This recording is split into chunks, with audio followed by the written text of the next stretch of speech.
Hello and welcome to Celebrate Kilmarnock shop here in Kilmarnock with the Ayrshire Film Company, and we have a whole team of volunteers in to talk about the career show and history, musical history, photo walks, musical journeys, you name it, we're going to talk about it. But this is a test. It's only a wee sort of trial to try and find out how we can use a live show and produce a live show we did last year with the Minimus Festival. And hopefully we could maybe introduce something here at Celebrate Kilmarnock in Kilmarnock. With me in the studio, we have quite a number of the volunteers. You will hear them and see them as we go along with the different projects that we're actually doing over the past 4 or 5 years. And the first one we're going to kick off with is one called the Career Show. The Career Show was something close to my heart because it was a programme that I produced about 4 or 5 years ago, and it ran for about 10 years for Skills Development Scotland. It was a 2-hour live show, and we interviewed everybody and anybody regarding their career, life and history. So we're hoping to rejuvenate that, but we've been fortunate enough to have a couple of people within the company who are very keen on radio, and a young lad called Dylan Shaw, who has cerebral palsy, sitting right next to me here. And he's been taking on the show over the past 2 months on a Friday night with local radio station 3TFM. And in that programme, he's been playing some music and also including what one of the other volunteers have been involved in is the Job Spot. Now, the Job Spot is something that we got together. We have 5 sort of vacancies. We put them out there every week, and the guests, the presenters, put them out in the programme, and hopefully people hear the job spots and find a good job or hopefully spark off maybe a new career for them as well. So that's the kind of career show.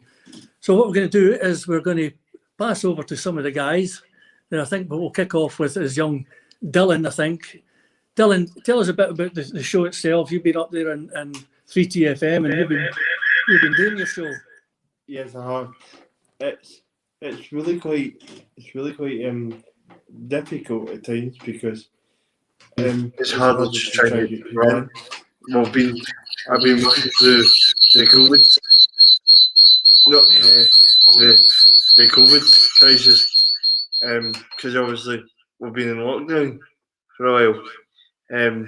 But I've really enjoyed being with. I had Rebecca in a few weeks ago, because that was our first live interview. Because obviously we've just come back from the COVID crisis. But as Eddie said, I've been doing it for the last 2.5 months, and it's stressful, and but I've been really enjoying it. I'm going to come now to Rebecca.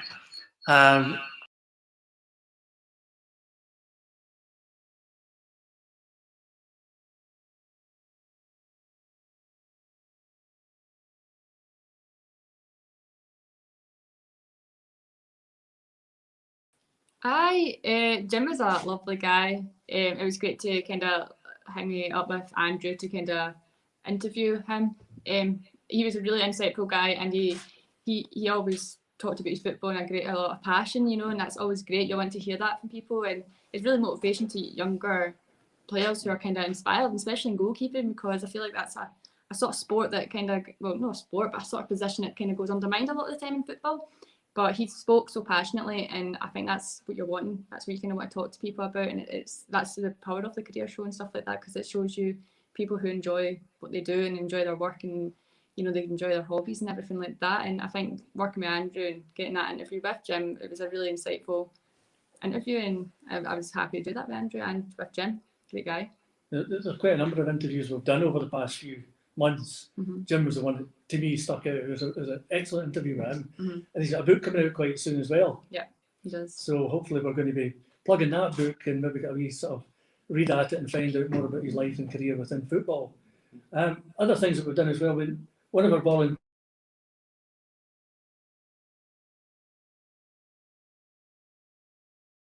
a few months back, and Tommy has a kind of challenging lifestyle, if it's fair to say, over the past few years, but he's starting to overcome it. He's become a major volunteer within us.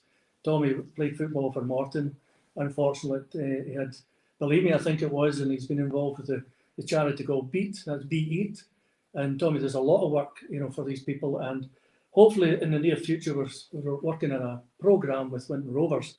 It's called a sports consultancy programme, where we hope to offer some sort of support to people, sports people in particular, who maybe have reached that point where maybe the veteran stage in football, which we've been, Rebecca, you and I. Where do we go next?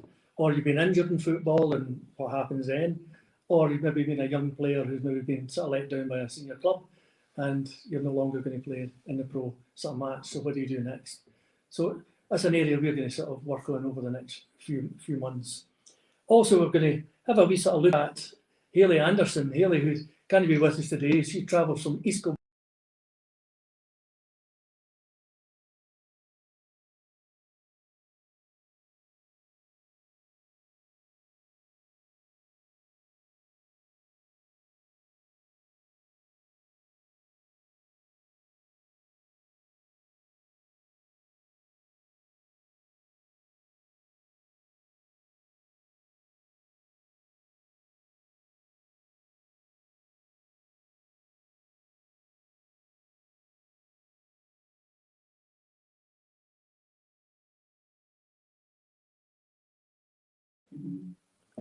Well, that was a good one.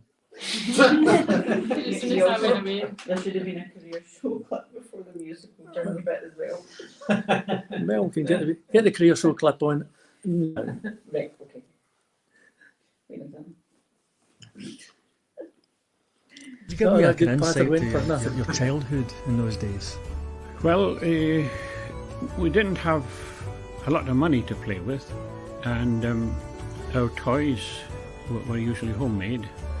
I always remember my father making a make-believe ship out of a big cardboard box.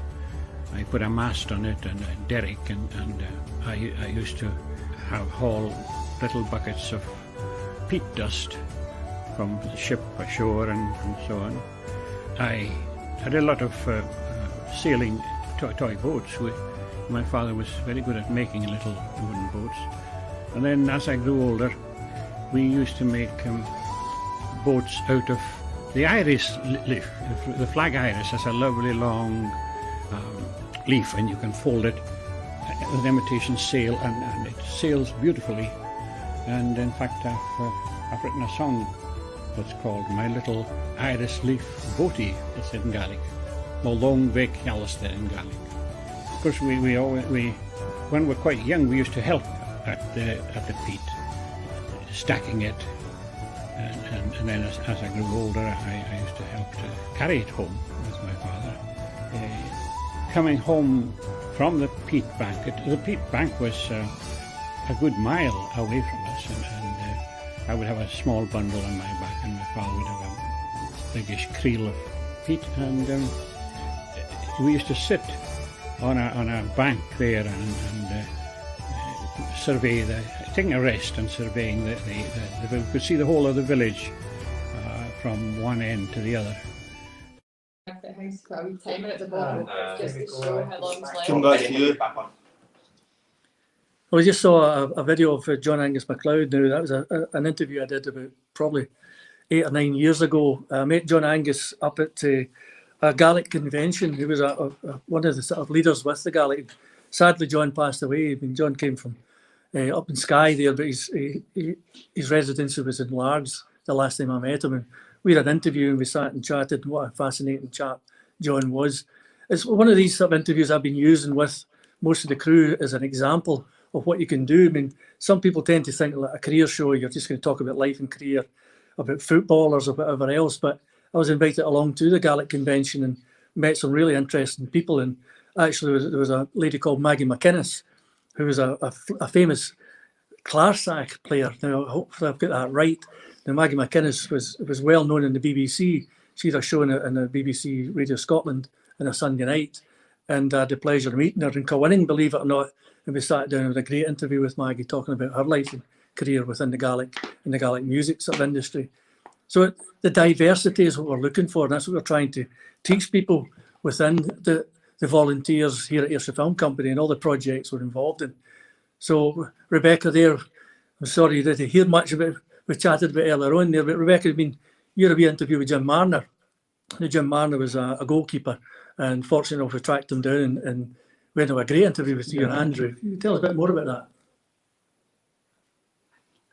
We kind of had a chat about that. We did hear that part. It was the part after I left is what we couldn't We hear. were testing out a silent movie. That's what Yeah. But no, I mean, I'll repeat it again. Jim was a really great interview.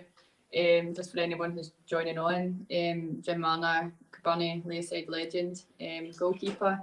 And as I said earlier on, like it's a position that kind of goes undermined in a football team. I feel like the strikers or the one that kind of gets the goals is always the ones that are praised, but you actually forget like how much these goalkeepers save for the team, and obviously they've seen everything from the back. But Jim had a great career. I mean, he went over to Australia and stuff like that. So it was really good to kind of be with Andrew and kind of talk to Jim about his career and his journey with the football, and very insightful, and he was very candid about it, and he can really chat, which you're wanting from an interview. You're wanting someone who can chat about themselves, and it was a great chat with him, and I know he's got a book coming out and everything like that, so it's great to see something like that for someone who is like a local Ayrshire person, so it's really good. Yeah, he's a local hero. I mean, he won the Scottish Cup with Kilbirnie Leadside, and it was quite a big thing at the time. I think it was in the 80s, if I remember right, they won the Scottish Cup, and it's a great story, a great tale to tell. And our involvement through the Fit by Shorts, that's another one of our projects that we've been working on for the past 5-6 years, and we're out there with the junior footballers and the Irvine Meadows of this world, and all the sort of weather that we've had to put up with. And Rebecca, you first came with us. We went to Troon, and one day it just hailed down. Oh, I think there was everything you could have asked for in the weather. There was a wee bit of sunshine, and it was raining, and it was snowing, and it was hailstone. I couldn't believe it, but I think that just sums up Scotland. Like that is just the weather you'll typically get. But I feel like once you've kind of suffered through that, I say suffered, but I put it easily. Once you've kind of went through that, it makes it easier, and like when you do get the sunny days, you really take them for granted, because you're just like, well, not for granted, you take it all you can, you take the benefit of it, because it's brilliant to be there, especially when it's sunny. But even at the rainy days, like if the game's good and there's a good tense, you forget, and if there's so much action, then it makes it go quicker. It's maybe when you're kind of packing up and you're just like, oh, get me home, get me in the car, heat my toes up and everything like that and get me home. But no, I've enjoyed it. I've always liked, I think it helps a lot that I like football anyway, but I'd honestly recommend it to anyone who would want to get into media to do something about the football or with any sort of sports, because it's a really good testament to get your career started, to be honest. Yeah, I mean, we've always promised it's real time, and it's work experience. I mean, you have to be there. Remember, a wee story I tell people about Ben McMacken down at Troon, and he was up in the scaffold with the main camera, and I was down in the park, and I had the mic in my hand, ready to introduce it. And we had it set up so that the teams were coming out the dugout, and they were right behind me, and so I'm introducing this team, and out they came. And I looked up, and he's not got his mic on. I said, Ben, did you get that mic on? He says, no, Eddie, I'm sorry. And the thing was, he came back to me and says, can you go and ask the guys to go back in and walk back out again? So I'm going to walk across and say to a referee, get the players back in so we can do an introduction. But it was a lesson you learned, that you had to have his earphones on to make sure that mic was working. Yeah, I feel like that's the power of live work, is that you can only plan so much, but a football game, you don't know what could happen. Like if you're at a cup game or something like that, you may have batteries charged for the 90 minutes, but then you might go into extra time, then you might go into penalties. So you need to make sure that you've got the extra batteries always with you. Yeah. But I mean, I think with live work, it's always good to kind of always be prepared, and be prepared for the worst as well, because it makes you more aware of the game and more aware of your situation in terms of media, and making sure you've got your cards, you've got your batteries, you've got all your wires and everything like that that you're needing.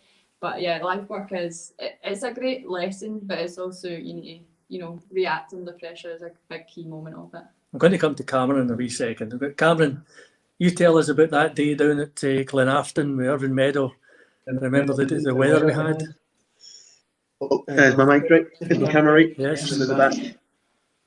Oh yeah, Glenafton. Well, about a couple of years ago, we got invited to cover this game in Glenafton for Irvine Meadow and Fit by Shorts, and the weather there was just, oh my god, it was atrocious. It was really heavy rain. It was wet, and but we went out, we filmed, and it was a good day. It turned out to be a good day in spite of the weather. travel back from Glenafton home, we were all absolutely drenched. I mean, drenched. Yeah, definitely. I had to hang up my raincoat in my shower to let the rain sort of. There was a standout moment at that game. Most of us might remember. The dog ran onto the football pitch. That's right. Literally, about 5 minutes into the game, this dog just comes running onto the park, and we're all just like, what's going on here? But they actually caught it on camera, so if you want to check that out, go watch it on our YouTube and Facebook and whatever. Yeah, it became a wee feature, didn't it? The footballers were running about the park trying to catch this dog. Couldn't catch it. So Yes. it was quite a day. Poor Rebecca, I remember you were up the hill on the cam, the main cam, and your mum was standing beside you. I remember that, and you were half time, you were drenched. You know, it was just, you were literally soaking. But you kept going. That's the main thing. That's the main thing, and I think that dog actually was a lassie my team's dog. He was out supporting our now husband, but yeah, so that was a great laugh. But just kind of go back to training, like, is that your dog? It was also running about that park. But no, it's brilliant. The rain is awful, but you can just push through it, and at the end you get a good product and everything, and it's all worthwhile. I think Fit the Shorts has been one of their stalwarts. I mean, Taylor will probably agree with us. It's something we've worked on quite hard over the past 5-6 years, I think. Fit the Shorts is one of these sort of programmes that everybody thinks, you know, we're out for the hits and the big sort of 2,000 hits. It's really not about that. It's a team effort as well. It's not just a sort of technical side and using cameras and whatever else. It's actually working as a team, as a unit, a production unit. You'll find that, Taylor. I mean, you've noticed that with some of the guys that are coming on board with us. Yeah, definitely. I mean, everyone that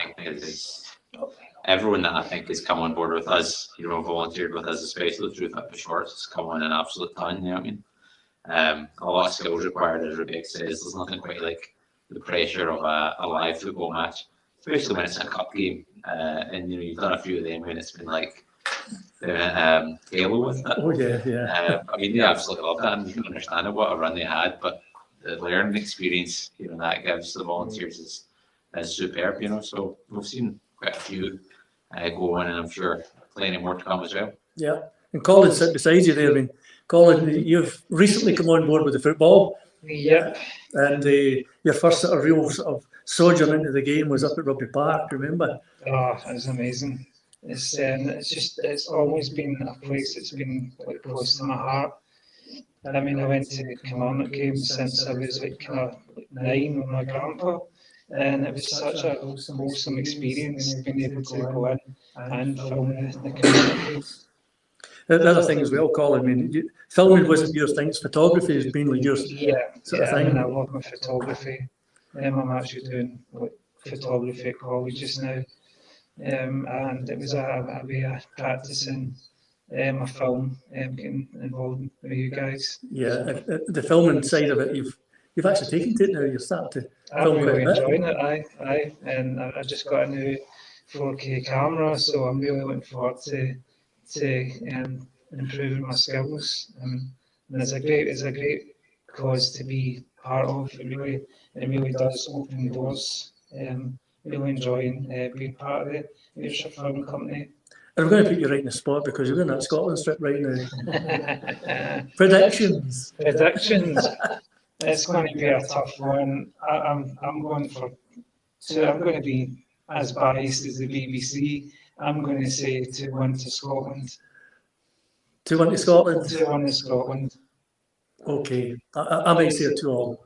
I'm going to sit right in the fence because I'm that old now. I've seen that many things happen in Scotland. So I think what we're going to do just now is we kind of cut to a bit another project that we've been working on. That's the musical journeys. And here's a wee sort of video that we've got to set up so you can see what the musical journey is all about.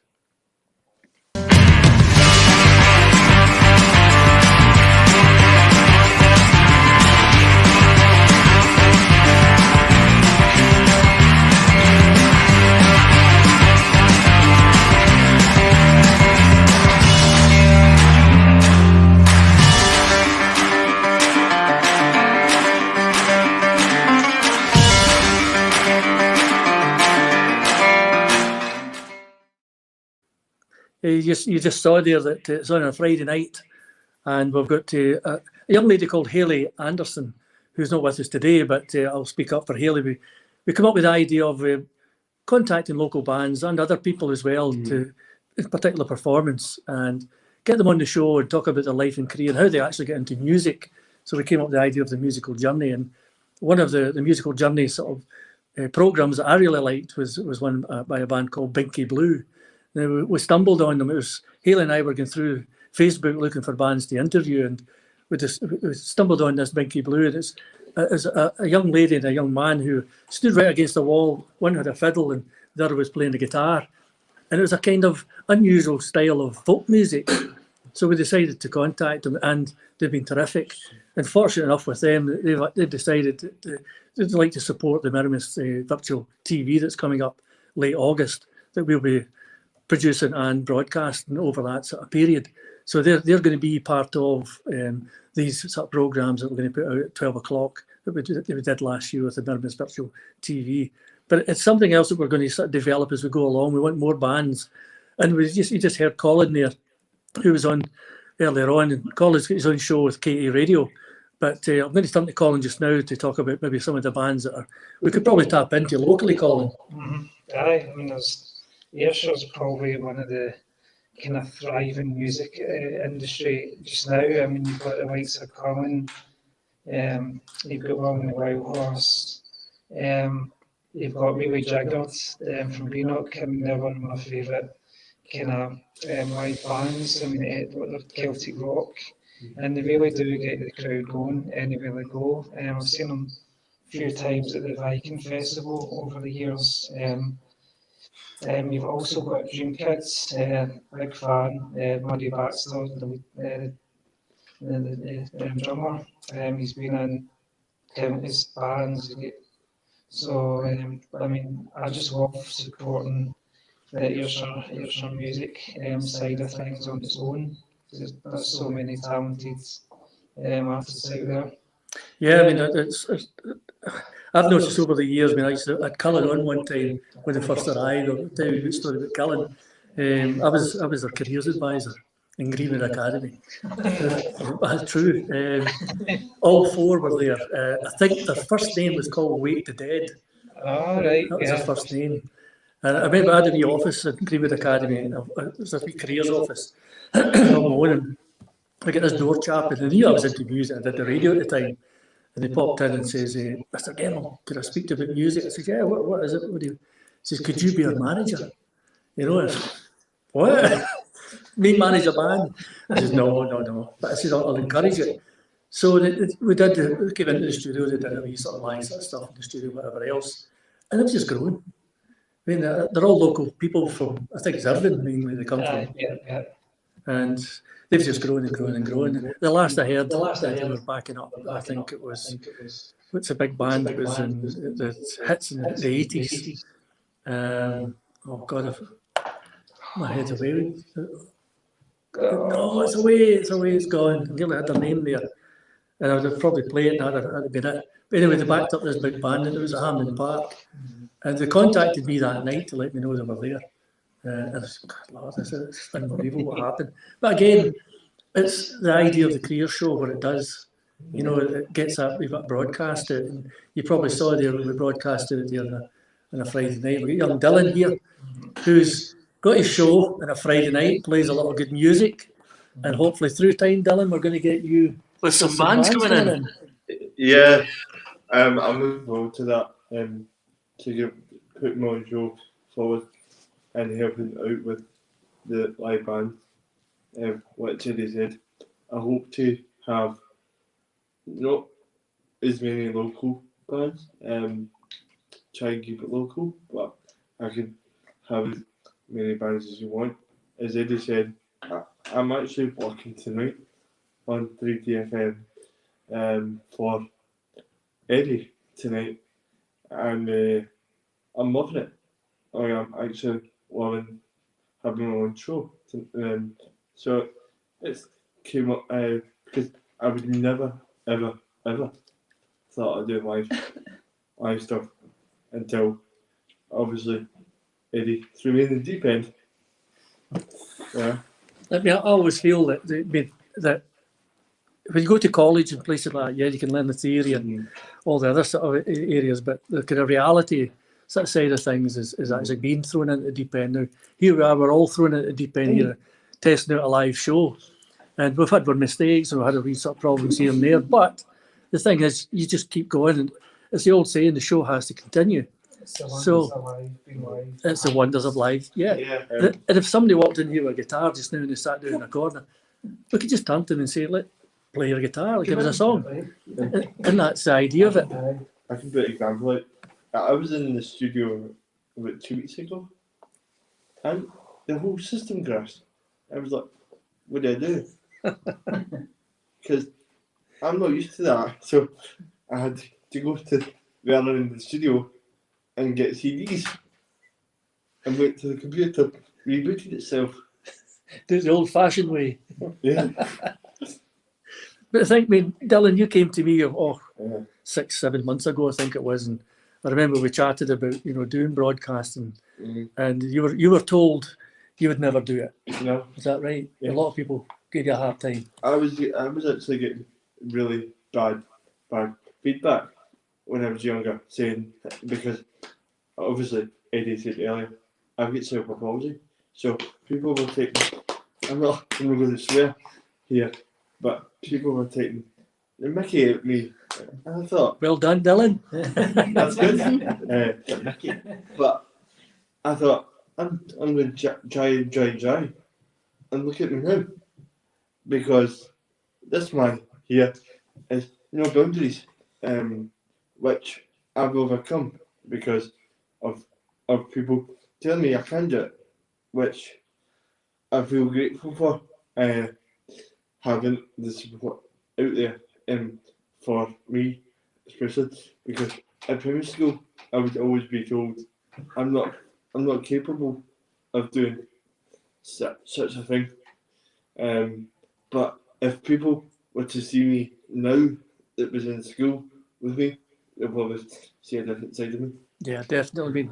We've all tuned into the show on a Friday night, 6 o'clock to 8 o'clock. There's your plug. Tonight again, after here. If you want to tune in, please do. And it's on www.3tfm.org. Yeah. I love the disco theme set. Oh, disco, here we go. Play some disco. I get a video of Laura's over here beside me. Eddie showed me a video on what week was that? It was football. Because we were at football, and I was just finished my shift, and obviously Eddie showed me a video of her two dancing to the show. Yeah, they were absolutely loving it. They were having a great time, just dancing to the music. They were really enjoying themselves. I think one of the things we could raise at this point is as well, Taylor and I have worked hard with the company over the past 7 years that we've been going, and we've always strived, one of the aims as well is to try and find, employment for people or move into the industry. And we've been fortunate enough this year, Taylor, to take on 2 people, but you've been working quite hard with one of our old volunteers who's now employee, Aidan Lynn. Yeah, that's right. So he joined us at the end of March. It was through the Kickstart scheme. I think we talked about getting him involved. I think it was before the pandemic. Effectively, we wanted to get him involved as a Modern Apprentice. Pandemic put a bit of a dampener on that, but thankfully we were able to get him involved this year, March, and for the past 2 months now. That's been him an employee with us full time, and he's been doing a great job. And he's down in London just now for the Scotland game. Yeah, I think. I don't know if it's a holiday or depending on the result, might be like a bit of a punishment. I hope he drags himself down there. Oh, I'm sure he. Yeah. Fingers crossed, it'll be a great result. It'll be great fun. But yeah, down to see Scotland. He's a big football fan, so yeah, I'll enjoy that. Yeah, we've been fortunate. And also, we've got Laura, who's our director today, over there at the corner, producer director. with the StreamYard. I mean, we're working this new software called StreamYard, and we're testing it out with a variety of iPhones, believe it or not, and phones, to see what it's like with laptops as well. And it's proven all right so far, I think. It's going well. I think Rebecca's having a wee listen in to see what's happening. I think, I don't know, there's a wee bit of an echo going on, but I don't know if it's been picked up, which is quite good. But yeah, so it's a good fun experience. It's been great being able to learn all these different things as well. Like, you know, being taken on as a PA and then sitting here directing a live stream, like, what's going on? I'm going to come to a completely brand new young lady who's came in to see us, Alison. Now, you were talking about sportability and areas like that. Tell us a bit about your own background. I was very sporty when I was a kid. I used to take part in loads of school sports, hockey, basketball, netball, canoeing. I've canoed all around Scotland on the canals. I also did Glasgow to Edinburgh marathon race, 52 miles, with my club. And then after that, they passed me up to Nottingham to paddle for the British Paddle Authority squad. And I almost got picked for the 2004 Paralympics. But now, I stopped doing sports until I moved up here. And now I'm doing a sports and fitness degree with the Open University. And my main goal is, when I get that, to help disabled people overcome the barriers to get back into sport and help them improve their mental health, as sports increase endorphins in the brain that actually decreases the way you're actually feeling. I think one of the things we're going to do, Alison, is we've met for the first time today, and hopefully we're going to set up a small team with some of our crew and chat about how we could maybe sort of promote sport for disabilities. Would you see media as a really good way of doing that? Yes, I've just started doing a vlog to help, just basic stuff to actually help people who are disabled. We did a film, most of us will probably remember, about 2-3 years ago, I think it was, at Inverclyde, and it was the football. And I don't know if you remember it, Rebecca Cameron, you were there as well. I actually played that game. Did you play that game? Yes. I never knew that. Again, we're playing England? Yes. Yeah, that was the first thing I ever done for Ayrshire Film Company. Was I got involved at Ayrshire Football. It was back probably December 2018. That was my first thing I'd done for the film company. I actually played that game. Oh well, we've got the film, so we need to go back the way and find it. Yeah. Because we played that game, I missed you, because Jamie Dole was one of the young lads that was with us at the time, and he played the team. But it was the very first time they played against England. I played through it, so I've actually kept playing till 2014, and then I gave it up because I'm not going to stay on live, but I had somebody right in the back of me, and the footplate landed in my back. Right. And the way the footplate landed, my back went like that. It's not the back of the bottom of it. That was nasty.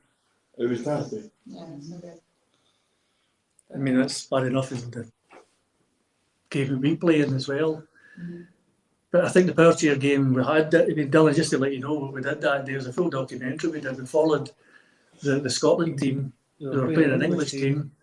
And unfortunately that day, They could beat about 10-1, I think it was. Something like that. It wasn't a good result, but it was great to be there, and people turned up and came to watch it, which was really positive. So, and the young boy who scored for Scotland, I mean, he was a 13 or something like that. He was a young boy, so to see someone at his level, and that's what I loved about it as well. The fact that it was so open for all age groups, all genders, like there was no discrimination at all in that sense, and it was a really positive environment there. It was a really good time to be a part of that. Yeah, it was definitely a good thing, Cameron. And if we ever get asked to do Ayrshire football again, I'll be on board with it. There's something, Alison, that I think you know that session I had. I think we could have expanded this to the team we're talking about. And I know there's portability that's set up within Scotland, but I know it's set up within Ayrshire as well.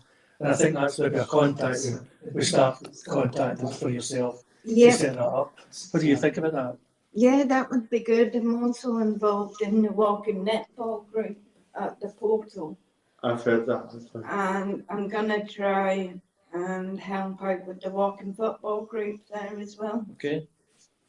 So there's a lot going to happen over the next few months, hopefully within the disability side. I mean, one of the things that Taylor and I have been talking about over the past couple of years is a media cafe and aimed at disabilities. And we're working very hard and with the local council, North Ayrshire Council, and supported employment team.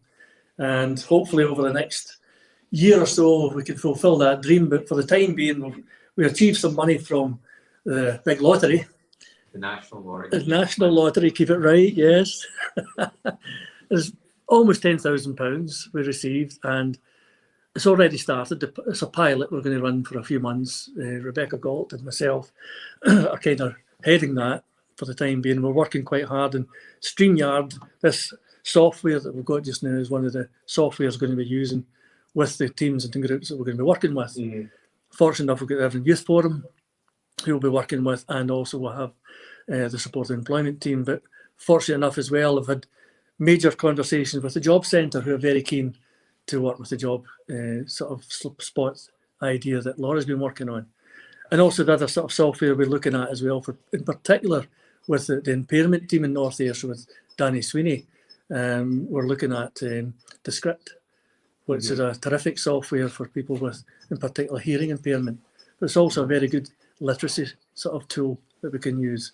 So we're going to be piloting this and testing this over the next sort of wee while back. So that'll be of interest to yourself as well. Alison is part of that team. So I'm going to move on to history.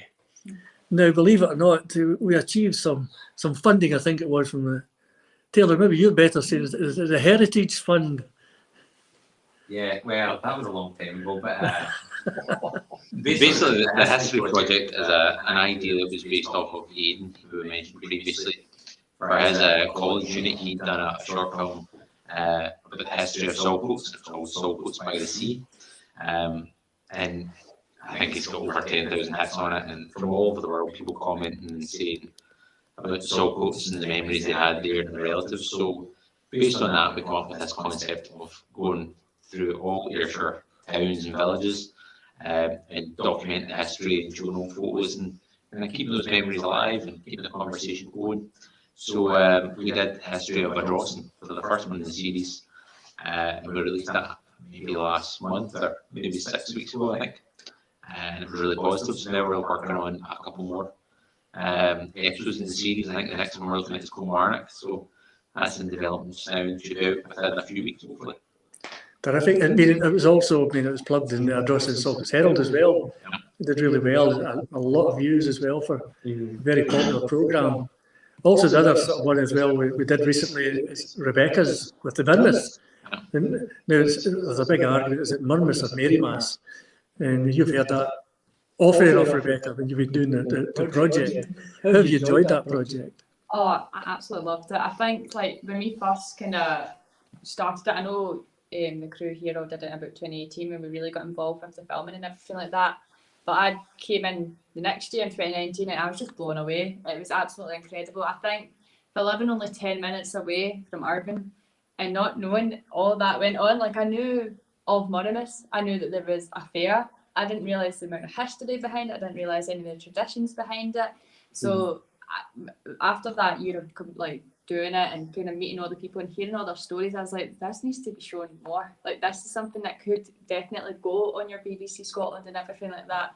And I feel like on BBC Scotland, stuff like that, like they don't show coverage of like Ayrshire towns. It's all very stereotypical Scotland.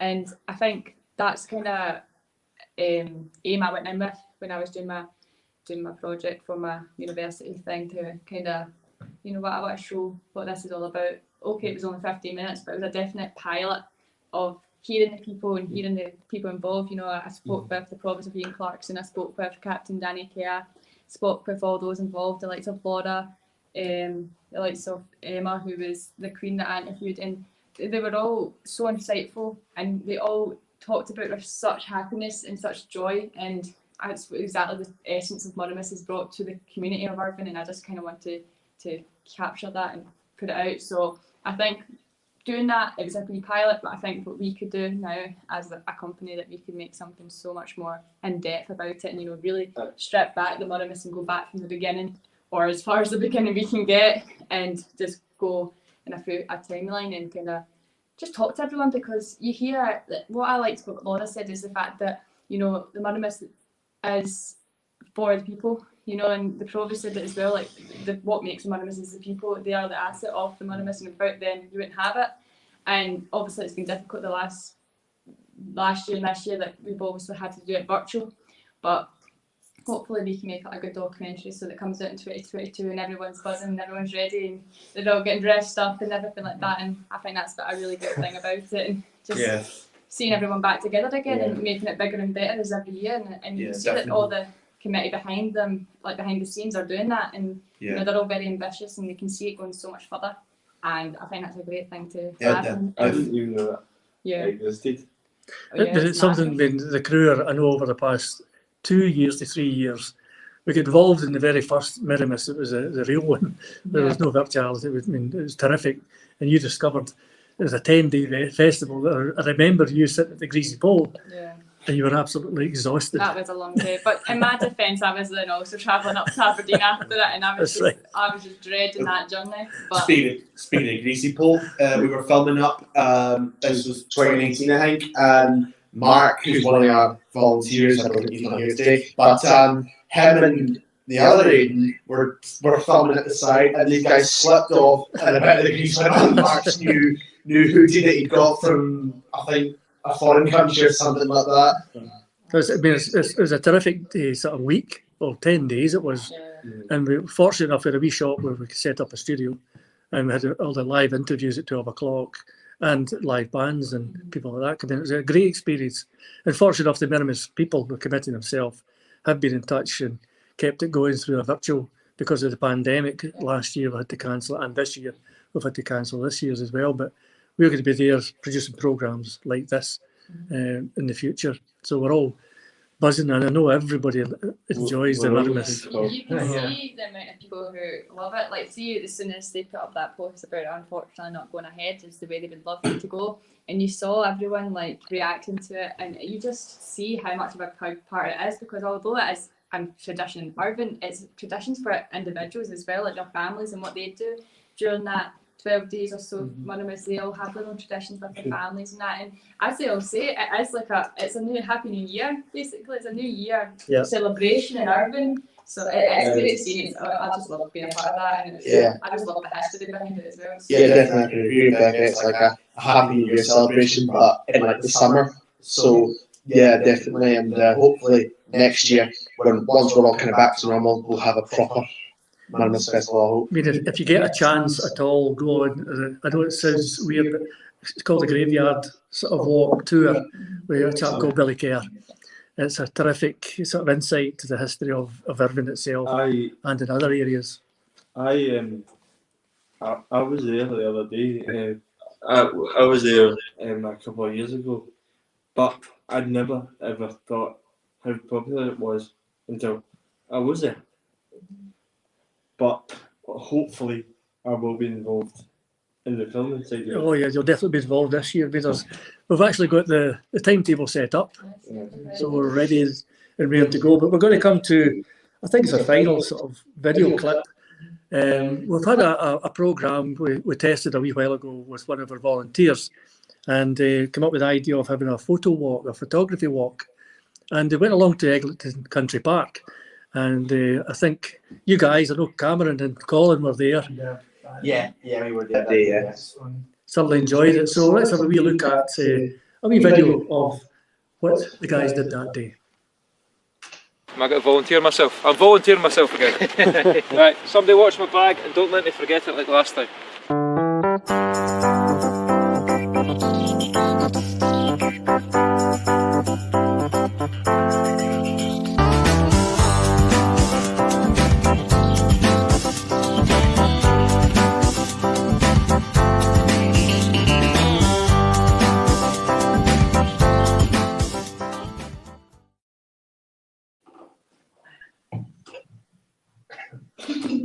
That's a wee sort of short clip of the guys at the Eglinton Country Park. And I know the feedback was really good, and hopefully we'll have more of those kind of walks as well. But I'm going to talk to Colin, sort of quickly talk about photography, because everybody talks about media and they tend to think smartphones and taking videos and whatever else, but photography plays a big part, doesn't it? Oh, aye. I mean, photography's always been a big part through the history. I mean, you've always got like cameras as far back as World War II. There's actually photographers that went to taking a war times to document it. Photography is a huge part of everything. It tells a story. I mean, it really is something that's important. It opens up so many memories and for people and stuff like that. I mean, I've always been fascinated with photography throughout my life. I mean, it's only now I'm almost pushing 40 that I've actually managed to be able to pursue it as a profession. But it's just really something special. I mean, there's nothing better than picking up an old school like DSLR and just going around and shooting photos that you like. I remember at Winton Rovers, the first training session we had, and I said to you, get the guys' faces, get their faces, you know, that anguish in their face.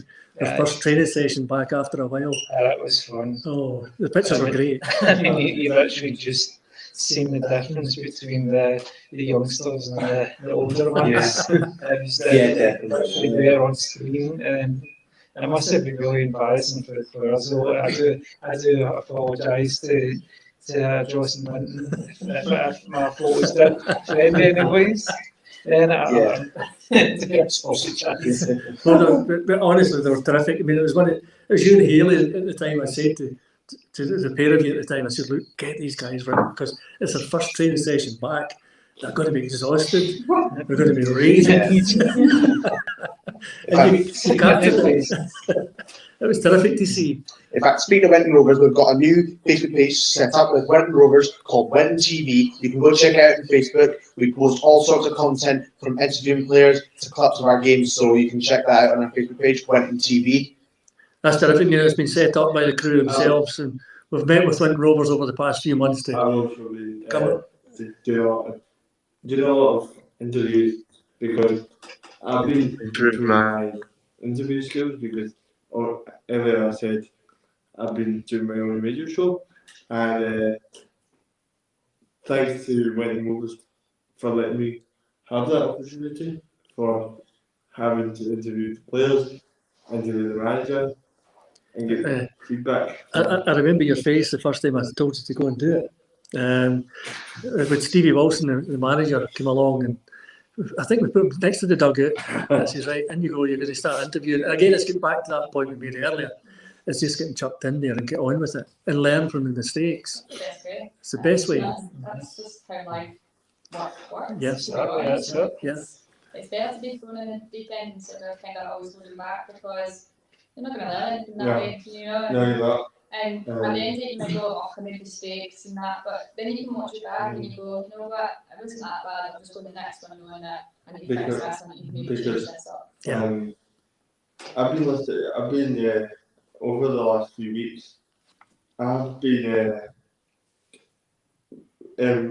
people have been listening to the radio show and take them, and you can see the improvements Well, I don't think because obviously I've read them, but when people are listening, you get them texting in to see how much you've improved. You've been texting in as well. Yeah, I'm going to phone in tonight. I want David Bowie's Starman. I'll text you. Please phone in because it's a long 2 hours if you're just sitting do it yourself.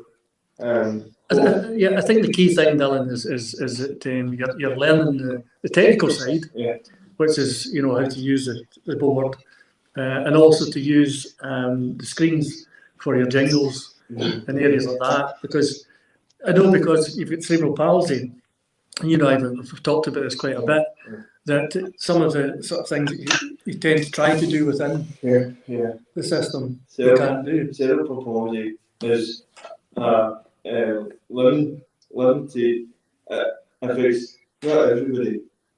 Not everybody knows what it is. So I'm going to explain to whoever wants to know what it is, because people go up to me every single year and say, what is it? And I'm like, I can talk.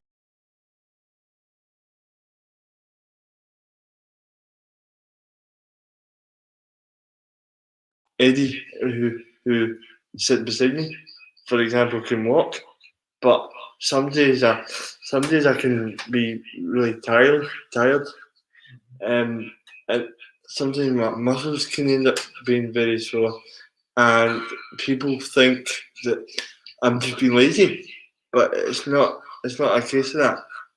I just feel like tired half the time, because if I do too much at one time, the body tells me to stop, which I don't. I just keep going and going and going, and then some days I can end up in agony. Obviously today you can see the upper part of my body moving, but the legs don't work as such. But I've got a bike that I use not every day, because obviously I'm busy with other things going on. For example, I've just done the kilt walk a few months ago, and I raised over £1,000 for the kilt walk association, because a lot of people don't know what your body goes through if you've got the condition I've got, and it's not easy when you're trying to cycle a bike and try and raise money. Over when the kilt walk was on, I done 3,000 miles over the week, which was not easy. But we raised over £3,000. Well, I did. The organisation themselves that we were doing it for raised over £40,000 themselves. How do you feel now as you've done that? Do you feel more confident? Sorry? Do you feel more confident after doing that you're trying to release your barriers to do more things? I do feel more comfortable doing it, but sometimes people still get you down, not completely down, but just ever so slowly. But I feel like more comfortable. For today's example, I was a bit hesitant about coming today, because I didn't know what I was going into. So I had to build my confidence up. For example, to get to your room. Yeah, because a lot of people do not know what the condition does to your body. So, for example, if I get really tired, my arm goes like that. It completely shuts, and I can't obviously open it when it does that. Yeah. So it's taking a lot out of me. For example, I think to come to talk about Dylan's plight and all the sort of volunteers that we take on. I mean, some people have their own disabilities, some people have their own difficulties, hurdles, or whatever to sort of climb over. We're here to not to judge, not to take anybody to the side and say, look, you've got a disability, you're never going to do it. Our sort of philosophy for the company is to sit down and say, right, how can we overcome it? How can we help you and move on and try and fulfil that dream that you want to do? Now, whether it be in the media or whether it be in something else, it doesn't really matter to us. I mean, our sort of whole sort of philosophy is to try and help and support people to move on. Now, you could maybe move on to something like the BBC or STV or whatever production company or Hollywood, wherever. That's great. That's terrific. And hopefully we play a wee small part in your journey towards something like that. But if you are coming into something like the film company here and volunteer with us, we sit down and take on board, who you are, what you are, and then how we can support and help you on your next step. Yeah. We've had quite a few young people who have moved on. I mean, I could mention people like Ian Sands, who moved on to Rangers TV, for example, who was with us way back. But we're coming up to the end of the show, and I could talk all day about all the different types of people we've had within the company. I can only thank everybody who's been a volunteer with us, and also thank all the organisations that are out there that have helped us, fulfil the dreams for quite a number of the volunteers. I mean, I could be here all day naming them, but it's a great thing for people to be involved in. So I want you to think about volunteering within the media. If you want to come along to Ayrshire Film Company, contact us, like Alison. You just heard us. First time she's came with us here and straight on to a live show. We want you to contact us, and if we can support and help, we'll do that. So on behalf of myself and all the crew here, a great thanks, and thanks to Celebrate Kilmarnock for allowing us to use their premises this afternoon. And hopefully we'll see you then. And remember, Dylan's show tonight, 6 o'clock to 8 o'clock, 3TFM. Before he jumps in, I'm getting that in for him. www.3tfm.org. If you're listening to Dylan's show. And fingers crossed that Colin and the rest of us, Scotland, get a result tonight. So on behalf of us all, see you soon. Bye. Bye. Bye. Bye. Bye.